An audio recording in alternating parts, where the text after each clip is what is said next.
சேலை கட்டிட்டீனா வாமா, வெளியே வா. அம்மா சொல்லுமா. என்னம்மா மகா குளிச்சுட்டு வந்துட்டாளாமா? குளிச்சுட்டு வந்துட்டாமா. இந்த துணி மாத்திட்டு இருக்கா. ஏமா அவங்க கொடுத்த துணி அங்க இருக்குது, எந்த துணியை போட்டுட்டு இருக்கா? நேத்து நான் தட்டு வச்சேன் இல்லம்மா, அதுல துணி கொண்டு வந்தேன்ல, அந்த துணி தான் போட்டுக்கிட்டு இருக்கா. ஏமா அந்த துணியை போட விட்ட? நல்ல துணியா இருக்கு. இந்த மாதிரி நேரத்துல போட்டா அந்த துணியெல்லாம் எடுத்து வெளியே தான் வீசுவோம். அதை எதுக்கு போட சொன்னேன்? இந்த சடங்கெல்லாம் முடிஞ்சிருச்சுன்னா நான் வாங்கிட்டு வந்து கொடுத்த துணியை எப்போ அந்த புள்ள போடும் போடாதுன்னு கூட எனக்கு தெரியாது. இந்த பக்கம் உன் மாமியார் என்னை விடவே மாட்டாங்க. அப்படி இருக்கும்போது இந்த மாதிரி நேரத்தில் போட்டு அழகு பார்த்தா தானே உண்டு. அதுவும் இல்லாமல் கிழிஞ்சா இன்னொரு துணி வாங்கிக்கிறது. அடடே அம்மா சும்மா சொல்லக்கூடாதுமா, நல்லா அழகா எடுத்திருக்க. ஆமாம்மா, நான் கூட நினைச்சேன் எடுக்கும்போது எப்படியோ இருக்குன்னு. பரவாயில்ல, நல்லா இருக்கு. ஆனா என்ன, இந்த துணியெல்லாம் போட்டா கழுத்துல ஏதாவது போட்டா தான் அழகா இருக்கும். என்னம்மா பண்றது, என்கிட்ட என்ன தங்கமா இருக்குது பிள்ளைக்கு போட்டு அழகு பாக்குறதுக்கு? என் பிள்ளை என் வீட்டில் இருக்கும்போதும் அவளுக்கு எந்த ஒரு நகையும் போட்டு அழகு பார்க்கல. இப்போ அவள் பிள்ளைக்கும் எந்த ஒரு நகையும் போட்டு அழகு பார்க்க முடியல. இது மாதிரியே இருந்தா அவ்வளோதான். எப்படியாவது ஒரு 4 ஆடை விற்று வரக்காசை வச்சு பிள்ளைக்கு ஒரு நகையை வாங்கி போட்டுறணும். நான் ஆடை விற்கிறேன்னு சொன்னால் பத்திரக்காளி வேண்டான்னு வா, இவளுக்கு தெரியாம தான் வாங்கிட்டு வந்து போடணும். நல்லா இருக்கு ராசாத்தி, உனக்கு என்ன குறை? சரிம்மா வா, இந்த முட்டையும் நல்லெண்ணையும் கொண்டு வந்திருக்கேன், இதை குடி.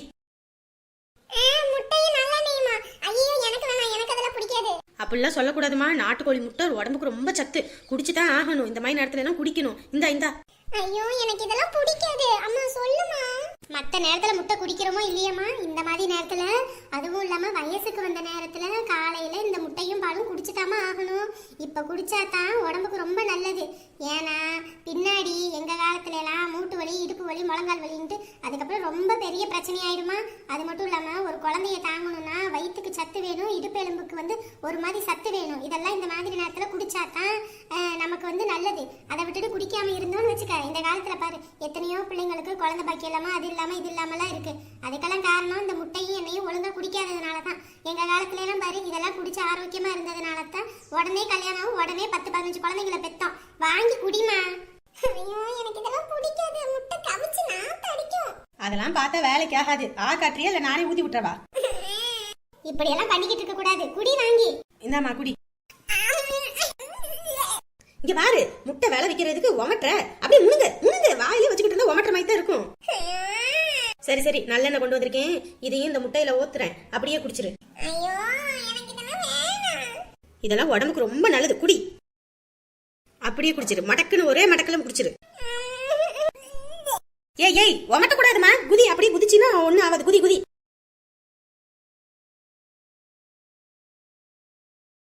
அவ்வளவுதான், ஒன்னும் ஆகாது. சரியா, போய் உட்காந்துக்க உள்ள. நம்ம ஊர் பக்கம் 28 நாள் குடிப்போம். இன்னைக்கு தானே ஒரு நாள் முடிஞ்சிருக்கு. அப்படிலாம் சொல்லக்கூடாதுமா, உடம்புக்கு நல்லது, உனக்கு நல்லது தானே. சரிம்மா, வயிறு வலிக்கும், நீ உள்ள போய் படுத்துக்க. சரியா, இன்னும் கொஞ்ச நேரத்துல உளுந்து களி கிண்டி கொண்டு வரேன், அதை சாப்பிட்டீங்கன்னா உடம்புக்கு இன்னும் சத்து கிடைக்கும். இன்னும் சின்ன பிள்ளைனே நினைப்பா, போமா. ஏமா அந்த களி எப்படி கிண்டணும்னு எனக்கு தெரியாது, வாமா வந்து கிண்டி கொடுமா. அது ஒன்றும் இல்லைம்மா, இந்த கருப்பு உளுந்துருக்கு பத்தியா, அதுக்கு 1க்கு 2 அரைச்சி எடுத்துக்க. கருப்பட்டி, அப்புறம் நல்லெண்ணெய், அப்புறம் கொஞ்சோண்டு உப்பு, தண்ணி, இவ்வளவுதான். இதை வச்சு எப்படிமா செய்யறது? நீ ஒரு பொம்பளை பிள்ளைய பெத்தேன்னு வெளியே போய் சொல்லிக்காதடி. இது கூடவா உனக்கு தெரியல? சின்ன வயசுல உனக்கு செஞ்சு கொடுத்துருக்கேன், ஞாபகம் இல்லையா? இல்லாதனால தானமா கேக்குறேன். அடியே ஒரு பாத்திரத்துல 1 கிளாஸோ 2 கிளாஸோ தண்ணி ஊத்திக்கிட்டு இதுல அரைச்சு வச்சிருக்க பத்தியா அந்த உளுந்து, அதை 1 ஸ்பூனோ 1.5 ஸ்பூனோ போட்டுக்க. அப்புறம் கருப்பட்டி, கொஞ்சம் தேவையான அளவுக்கு இனிப்பு, அப்புறம் எண்ணெய், அப்புறம் அந்த இது இருக்குல்ல உப்பு போட்டு நல்லா கொதிக்க விட்டு நல்லா அது வந்து வேக விடணும். நல்லா வெந்து நல்லா சுண்ட வந்ததுக்கு அப்புறமேட்டுக்கு அதை எடுத்து பிள்ளைக்கு கொடு, உடம்புக்கு ரொம்ப நல்லது. இந்த மாதிரி நேரத்துல பிள்ளைங்களுக்கு ரொம்ப கொடுக்கணும், அதுதான் ரொம்ப ஆரோக்கியமே. சரிம்மா. காலையில ஒருக்க சாயந்தரம் ஒருக்க கொடுக்கணும். வா பிள்ளைக்கு போய் அதை செஞ்சு கொடுப்போம், அடுத்து வேலையை பார்க்கணும். சரிம்மா. அப்படி போடு மாமியார் காரி மாட்டினால எத்தனை நாள் மருமகளுக்கு டிமிக்கி கொடுத்துக்கிட்டு இருந்தா. 4 போடு போட்டு மிதின்னு மிதிக்கணும். எனக்கு மட்டும் இப்படி ஒரு மாமியா வாச்சிருந்தா ஓட விட்டு நங்குன்னு எட்டி உடைச்சிருப்பேன்.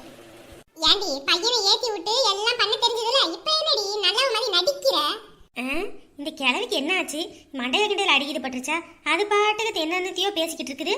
இவ என்னடா இவ? வாடி வா, உன்னை எப்படி தூக்கி போட்டு மிதிக்கிறேன்னு பாரு. இந்த கிழவி நம்மள பேசுதா இல்ல வேற எதையா பேசிக்கிட்டு இருக்குதா? என்ன சம்மந்தி, நீங்க பாட்டுக்கு பேசிக்கிட்டு இருக்கீங்க? அட நீங்களா சம்மந்தி, வாங்க வந்து உட்காருங்க. ஆமா, வீடு முழுக்க நீங்களே காலை நல்லா விரிச்சுக்கிட்டு படுத்திருக்கீங்க. இதுல நான் எங்க உட்கார்றது? என்னமா பேசிக்கிட்டு இருந்தீங்களே, யார பேசிக்கிட்டு இருந்தீங்க? அட அதுங்களா சம்மந்தி, இந்த நாடகம் எப்படியும் பாக்குறது. மாமியார்காரி ஓவ திமிர் எடுத்து தனாவட்டல ஆடிக்கிட்டு இருந்தா, இப்ப நல்லா மருமக கிட்ட மாட்டிக்கிட்டா. அதுதான் அத பத்தி பேசிக்கிட்டு இருந்தேன். ஓஹோ, சரி. ஆனா நமக்கு இந்த நாடகம் பார்க்கற பழக்கம் இல்ல. செய்தி வேணா பாப்பேன், விஷயங்களா கத்துக்குவேன். ஐயோ சமந்தி, நம்ம அப்புறமேட்டுக்கு பேசிக்கலாம். இந்த நானே வேற முடிய போற கட்ட வந்துருச்சு. இதுக்கப்புறம் என்ன ஆகும் ஏதாலும் தெரியல. நீங்க அப்புறமேட்டுக்கு பேசுவோம். நவருங்க. சரியான நாடகத்துக்கு பிறந்தது போல இருக்குது. ஒரு வேலைக்கு லாக்கி இல்லை. நல்லா திங்க வேண்டியது, மல்லாந்து படுத்துக்கிட்டு டிவியை பார்க்க வேண்டியது. என் புள்ள தான் இங்கேருந்து கஷ்டப்பட்டுக்கிட்டு கிடக்குறா. பாரு பாரு பாரு, என் புள்ள இங்கே கஷ்டப்பட்டு வேலை செஞ்சுக்கிட்டு கிடக்குறா. ஆனால் அந்த குந்தாணி டிவியை பார்த்துக்கிட்டு கெக்கன்னு இழிச்சுக்கிட்டு புறணி பேசிக்கிட்டு, ஐயோ எனக்கு வர ஆத்திரத்துக்கு. உமா வாமா, இப்பதான் எந்திரிச்சு வரியா? நானும் நீ எந்திரிச்சு வருவேன்னு பார்த்து உனக்கு காப்பி வச்சு அவ்வளோ நேரம் ஆகி போச்சு. அதுக்கப்புறம் நீ வரலன்னு சொல்லி இப்பதான் சூடு பண்ணி குடிச்சிட்டு எல்லாத்தையும் கழுவுன்னு பார்த்தே வந்து நிக்கிற. ஒரு நிமிஷம் இரு, டீ வச்சு தரேன். ஆமாடி, நீ டீ வைக்கிறது போதும். உன் மாமியார் கிளவி அங்கே உட்காந்து மல்லாக்கப்படுத்திக்கிட்டு டிவியை பார்த்து இழிச்சுக்கிட்டு கிடக்குது. நீ கஷ்டப்பட்டு எல்லா வேலையும் இழுத்து போட்டு பார்த்துக்கிட்டு இருக்கிற. என்னம்மா பண்றது, என் தலையெழுத்து அப்படி. மருமவளா போயிட்டா எல்லா வேலையும் பார்த்து தானே ஆகணும். மருமவளா போனா எல்லா வேலையும் பார்க்கணும் தான், இல்லைன்னு நான் சொல்லலை. அதுக்குன்னு நீ என்ன ஒரு சீசனத்தையும் செய்யாம அவனை அனுப்பிவிட்டேன். இங்கே எல்லாம் போட்டு செஞ்சு அனுப்பிவிட்டு இங்கே வேலைக்காரி மாதிரி இருக்கிற. ஆனால் உன் மாமியார் கிழவி என்னமோ ராணி கணக்கா வீடு முழுக்க பரப்பிக்கிட்டு படுத்துக்கிட்டு, என்ன இது? வாயை திறந்து நீ பேச வேண்டியதானே? நான் ஒரு வேலை செஞ்சா நீங்க ஒரு வேலை செய்யுங்க, நான் மட்டும் என்ன சும்மாவா இருக்கேன்னு சொல்ல வேண்டியதானே? ஏமா நான் சொன்னா மட்டும் என் மாமியார் கிழவி என்ன வந்து அந்த வேலையை நீ பாருமா, இந்த வேலையை நான் பார்க்குறேன் அப்படின்னு செய்யவா போகுது? இங்கே பாரடிமா, இந்த மாதிரி கிழவிகளெல்லாம் முளையிலேயே கிள்ளி தூக்கி வீசணும். அதை விட்டுவிட்டு இடம் கொடுத்தேன்னு வச்சுக்க, பின்னாடி உனக்குத்தான் சிரமம். தண்ணி தாகமா இருக்கே, ஒரு டீ இது குடிச்சா நல்லா இருக்கும். உமா, ஏ உமா.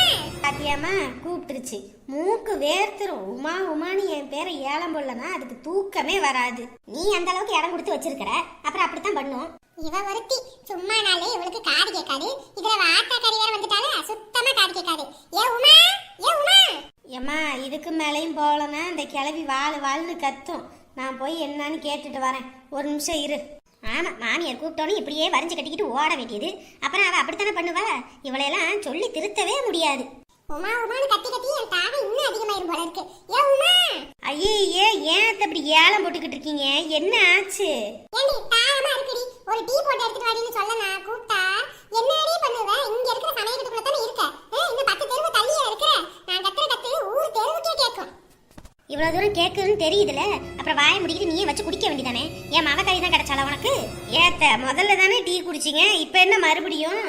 ஏண்டி நீ மட்டும் காலையில ஒரு நேரம் சாப்பிட்டா போதும், மத்தியானம் நைட் எதுக்கு சாப்பிடுற? ஷோ சாமி, இப்ப என்ன உங்களுக்கு டீ தானே வச்சு தரணும், வச்சு தாரேன். ஆமா, ரொம்ப கராக்கி பண்ணாத. போ போய் வச்சு எடுத்துட்டு வா. ஒரு நாள் பாரு, உனக்கு டீ வைக்கிறனோ இல்லையோ விஷத்தை வைக்கிறேன். இவ குடுக்குற டீல கொஞ்சம் உஷாராவே தான் இருக்கணும். என்னைக்கா இருந்தாலும் இவ விஷத்தை கலந்தாலும் கலந்துருவா. அதனால இவ குடிச்சதுக்கு அப்புறம் தான் நம்ம குடிக்கணும். மகாராணிக்கு என்ன டீ வேணுமா? ஆமாம்மா, உனக்கு வைக்கிறேன்னு இங்கே பேசிக்கிட்டு இருந்தல, உடனே அதுக்கு காதில் விழுந்திருக்கும். அதனால அதுக்கும் ஒன்று கேட்குது. இப்படியே நல்லா திங்க வேண்டியது. டிவிக்கு ஓய்வே இல்லை. எப்போ பார்த்தாலும் நானும் பார்க்குறேன், 24 மணி நேரம் ஓடிக்கிட்டே இருக்கு. இந்த டிவிக்கு வாய் இருந்தால் கூட அழுதுடும். அந்த டிவி அதுக்கு மட்டும்தானே மாட்டி இருக்குது. நானும் தான் இந்த கல்யாணம் பண்ணி இந்த வீட்டுக்கு வந்த நாள்லேருந்து டிவி பார்ப்போன்னு ஒரு நாள் அங்கிட்டு போய் உக்காந்தது இல்லை. எப்போ பார்த்தாலும் அதை பார்க்குறேன் இதை பார்க்குறேன்னு அதுவே தான் பார்க்குது. இப்படியே உன் மாமியார் காதி பண்ணிக்கிட்டு இருந்துச்சுன்னு வச்சுக்க, ஒரு நாள் இல்லை ஒரு நாள் டிவி பட்டாசு கணக்காக வெடிக்க போகுது. அதுக்கப்புறம் பாரு, உன் மாமியார் கிளவி அந்த டிவி பக்கமே போகாது. அது நடக்கணும்னு தாம்மா நானும் கடவுளை வேண்டிக்கிட்டு இருக்கேன். அது நடக்கவே மாட்டேங்குது. அதான் என் வாயால சொல்லிட்டேன்ல, ஒரு நாள் பாரு டிவி வெடிக்கும், உன் மாமியார் தலை தெரிச்சு ஓடும். சரிம்மா, நான் வந்து டீ வைக்கிறேன், இல்லைன்னா அதுக்கு வாழ்னு கத்தும். ஒரு நாள் இல்லை ஒரு நாள் உன் மாமியார் டீ கேட்கும்போது சக்கரைக்கு பதிலாக உப்பள்ளி கொட்டு. வாழ்க்கையில உங்ககிட்ட டீயே கேட்காது. ஏமா நீ வேற, கம்பெனி இருமா, நானே பதட்டத்துல இது உப்பள்ளி கொட்டிட்டு போறேன். அப்பா, எப்படியும் அம்மா கண்டுபிடிக்கல தானே? இல்லடாப்பா, நானும் அதை இதுன்னு சொல்லி அப்படி அப்படியே சமாளிச்சிருக்கேன். நம்பிட்டான்னு நினைக்கிறேன். அப்பா, அம்மாவை அப்படியெல்லாம் அசால்ட்டா நினைக்காதீங்க. அவங்க யாரு? ஜகஜால கில்லாடி. எங்க போனாங்க 2 பேரும்? இன்னைக்கு அம்மா வீட்டுல விசேஷம்னு சொன்னேன் போகணும்னு. இன்ன வரைக்கும் 2 பேத்தையும் ஆளை காணும். காலையிலே கிளம்புறேன்னு சொன்னாங்க, இன்ன வரைக்கும் ஆளை காணமே. உள்ள எல்லா ரூம்லயும் தேடியாச்சு, ஒரு இடத்துலயும் காணோம். ஒருவேளை வெளியே இது 2 பேசிக்கிட்டு இருக்காங்களோ?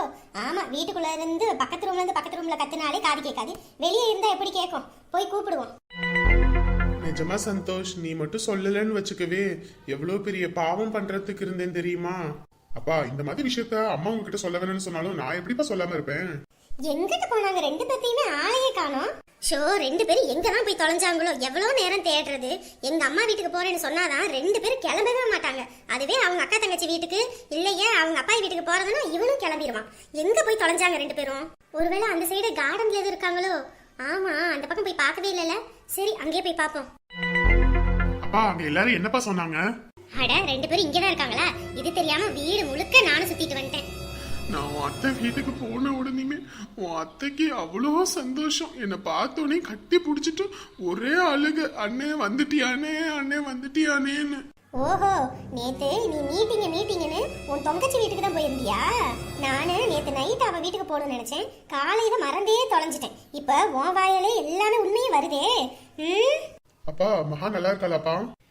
நல்லா இருக்காப்பா. சின்ன பிள்ளையா பார்த்தது இப்ப நெடுன்னு வளர்ந்து அம்புட்டு அழகா இருக்கா. இந்த மனுஷன் வேற அதான் இதுன்னு சொல்லி பையன் மனசுல ஆசையை வளர்த்து என் பையனையும் நடுத்தரவுக்கு இழுத்துருவான் போலயே. ஏப்பா வயசுக்கு வந்தா அது இதுன்னு செய்வாங்களே, நம்ம வீட்டுல இருந்து யாரும் எதுவுமே செய்யவே இல்லை. அதுவும் இல்லாம நம்ம யாருமே போகல, நீங்க மட்டும்தான் போனீங்க. யாரும் எதுவும் நினைச்சுக்கலையா? இல்லப்பா உங்க அப்பாய சும்மா சொல்லக்கூடாது. நான் செஞ்ச மாதிரி அது தட்டு அது இதுன்னு வச்சு அசத்தி பிடிச்சு அங்க உள்ளவங்க எல்லாருமே சொன்னாங்க, பரவாயில்ல இந்த மாதிரி தங்கச்சிக்கு யாருமே தட்டு வச்சதில்ல அப்படி இப்படின்னு. எனக்கு அப்பயே ரொம்ப மனசு வேதனையா போயிருச்சு. பெத்த தாய் கூட நம்மள 4 இடத்துல மரியாதையா இருக்கணும்னு நினைக்குது, ஆனா நம்ம போய் அவளுக்கு ஒண்ணுமே செய்யலையே அப்படின்னு நினைச்சு மனசு ரொம்ப வெறுத்து போச்சுப்பா எனக்கு. ஆமாயா, உன் ஆத்தாக்காரிக்கு நம்ம வீட்டுக்கு செய்யறதுக்கு தான் வலிக்கும். உன் தொங்கச்சி வீட்டுக்கெல்லாம் செய்யறதுன்னு இருக்கிற தட்டு முட்டு சாமானெல்லாம் வித்துட்டு அள்ளி கட்டிக்கிட்டு போவா. இதுல வேற இந்த ஆளுக்கு பாரு, அவ ஆத்தாக்காரிக்கு செய்யணுமா? இது நாள் வரைக்கும் செஞ்சு அள்ளி கொட்டுனது பத்தாதா, இன்னும் வேற அவளுக்கு செய்யணுமா? எப்பா என்னதான் அப்பாயி செஞ்சாலும் நம்ம செஞ்ச மாதிரி ஆகாதுல. நீங்க எதுவுமே செய்யலையா பாப்பா? சொல்லியா சொல்லு, இதுக்காக தான் காத்துக்கிட்டு இருந்தேன். நானும் அதை இதுன்னு செய்யறேன்னு தான் சொன்னேன். ஆனா உங்க அத்தையா புடிவாதமா எனக்கு எதுவுமே நீ செய்ய வேணானே, என் பிள்ளைக்கு ஆசீர்வாதம் பண்ணி திருநீர் மட்டும் போடுனே அது போதும் அப்படின்னு சொல்லி ஒரே அழுக. ஏப்பா அவங்க அப்படி சொன்னாலும் நீங்க ஏதாவது செஞ்சிருக்கணும்லப்பா. ஏன்பா என் தங்கச்சிக்குள்ள விசேஷத்துக்கு நான் செய்யாம இருப்பேன்னு நினைச்சியா? அதுதான் உங்க அம்மாவுக்கு தெரியாம 20,000 ரூபாய் ஆபீஸ்ல வாங்கி உங்க அத்தை கையில கொடுத்துட்டு வந்திருக்கேன். இந்த மனுஷனுக்கு அறிவு இருக்குதா இல்லையா? இத்தனை வருஷம் பண்ணினது பத்தாதா அவளுக்கு? மேற்கொண்டு 20,000 ரூபாய் ஒருத்தங்கிட்ட கடனை வாங்கி பண்ணி இருக்கிறது. ஏன்பா நீங்க நினைச்சா நம்ம காசே கொடுத்துருக்கல, எதுக்கு ஆபீஸ்ல எல்லாம் வாங்கி கொடுக்குறீங்க? ஏன்பா வீட்டுல இருக்கிற என்னோட பேங்க் புக்ல இருந்து பேங்க் பேலன்ஸ் எல்லாமே உங்க அம்மாவுக்கு தெரியும். அதுல இருந்து பணத்தை எடுத்து நான் கொடுத்தேன்னா இது எப்படி போனுச்சு இது எப்படி போனுச்சுன்னு சொல்லிட்டு உங்க அம்மா என்னைய போட்டு அருன்னு அறுத்து எடுத்துருவா. அவளுக்கு பதில் சொல்லி மாளாது. அதனாலதான் நான் அங்க இருந்து வாங்கி கொடுக்க வேண்டியதா போயிருச்சு. இந்த அளவுக்கு நான் காசு விஷயத்துல கண்ணு கருத்துமா இருக்கும் போதே எனக்கு இப்படியா படிக்கிறேன். இன்னும் நான் கொஞ்சம் உன்னை லூசா விட்டேனா என் தலையில மிளகால அரைப்ப. எப்பா எப்படியா இருந்தாலும் உங்களுக்கு அந்த காசு கொடுத்தாகணும்ல, என்னப்பா பண்ணுவீங்க? ஏன்பா அதை பத்தி யோசிக்காமையா இருப்பேன்? அதெல்லாம் யோசிச்சுட்டேன். இந்த தடவை எனக்கு 60,000 ரூபாய் 20,000 ரூபாய் இன்க்ரிமெண்ட் போடுறேன்னு சொல்லியிருக்காங்க. அதை எடுத்து கொடுத்துட்டு எப்பயும் போல 40,000 உங்க அம்மாட்ட கொடுத்துருவேன். அவ்வளவுதான். உங்க அம்மாவுக்கு தெரியவே தெரியாது. நான் உங்க அத்தை கிட்ட சொல்லிட்டே வந்திருக்கேன், யார் கேட்டாலும் இதை சொல்லிடாத, உனக்கு தெரியாம கொடுக்குறேன்னு. படுபாவி என் வயிற்றுல இப்படி கொட்டிக்கிறானே, நம்ம பிள்ளைங்களுக்கு இல்லாம ஊரா வீட்டு பிள்ளைக்கு அள்ளி கொடுத்துட்டு வரானே. எப்படியோப்பா அவங்க வாங்கிக்கிட்டாங்கல்ல, அதுவே எனக்கு சந்தோஷம். ஆமாண்டா, அவ வாங்காமையா இருப்பா. இதுவே 5ஓ 10ஓ கொடுத்துருந்தோம்னா வேண்டான்னு சொல்லியிருப்பா. 20,000 பார்த்தோன்னே ஆனு நாக்க தொங்க போட்டுட்டு வாங்கியிருப்பா. ஏற்கனவே புருஷன் பிச்சை எடுக்காத நிலைமையில இருக்கான். இதுல இது வேறையா? இன்னும் என்னென்னத்தெல்லாம் இந்த ஆள் கொண்டு போய் கொடுத்துருக்கானோ தெரியலையே. இதுக்கு மேலே விட்டோம் அவ்வளோதான். அவ ஒவ்வொன்னா அதை இதுன்னு கேட்டு சுரண்டி எடுத்துருவா. அதுவும் இல்லாம இன்னும் சீரு அது இதுன்னு வைப்பாளுங்க. அப்ப மொத்தமா நம்ம தலையை மொட்டை அடிச்சிருவாங்க. இதுக்கு மேலேயும் விட்டோம் ஏண்டி பச்சைக்கிளி, உன் குடும்பமே நடுத்தெருவுக்கு வந்துடும். அதனால இப்பயே அவ வீட்டுக்கு போய் அவளை கிளின்னு கிழிச்சு 20,000 வாங்கி இதுக்கப்புறம் ஒட்டும் இல்லாத உரமும் இல்லாத அளவுக்கு அறுத்து விட்டுட்டு வந்துடுறேன் இன்னைக்கு.